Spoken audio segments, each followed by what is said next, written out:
চোখকে আমি দেখতে পাই না, চোখটা এমন হয়ে গেছে চোখে দেখতে পাই না।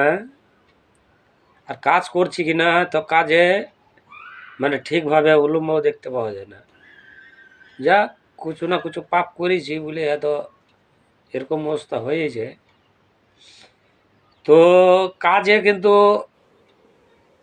করছি এখানে পার্শ্বে বিল্ডিংয়ে, তো মনের মধ্যে খুব কষ্ট রেখে কাজ করছি, পারা যায় না কাজে।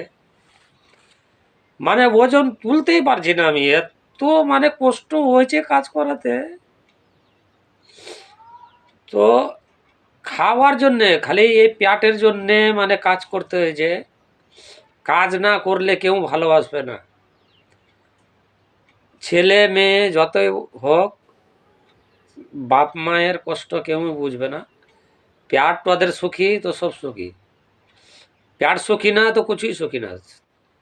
মানে কেউ বলবে না যে বাপের বয়স হয়ে গেছে তো হয়তো আমরা মিনত করে বা আমাদেরকে এত বড় করেছে খাইটা খুইটা মানুষ করেছে, তো যা হোক হয়তো আমরা হয়তো কিছু দেখি ছেলে মেয়ে কিছু অসুখ হয়েছে কিনা, তো যেরকম করে হোক জান প্রাণ দিয়া যেরকম করে হোক মানে ছেলে মেয়েকে ডাক্তারে গেলে যাওয়ার জন্য বুকটা যেন একদম ফাইটে যায়, এমন ফাইটে যায়।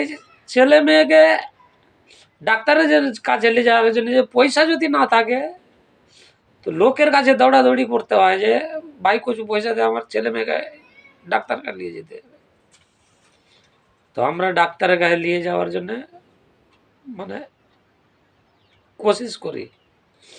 আর আমাদেরকে যদি অসুখ হয়ে যায় ছেলে মেয়ে দেখবে চোখে চোখে, এইটা কথা বলবে না যে কি হয়েছে, কোনোদিন জিজ্ঞাসা করবে না যে কি হয়েছে, তো খালি বলবে যে কাজ করে আমাদের পেট ভরা, পেট না আমাদের সুখী থাকলে কিছুই সুখী থাকবে না।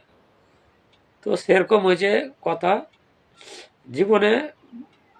মানে অনেক লোককে দেখছি আমাদের থেকেও বয়স হয়ে গেছে চলতে পারে না, তাদেরকেও দেখছি কাজ করছে। কাজ তো ভাই করতে হবে, ছেলে মেয়ে মানবে না।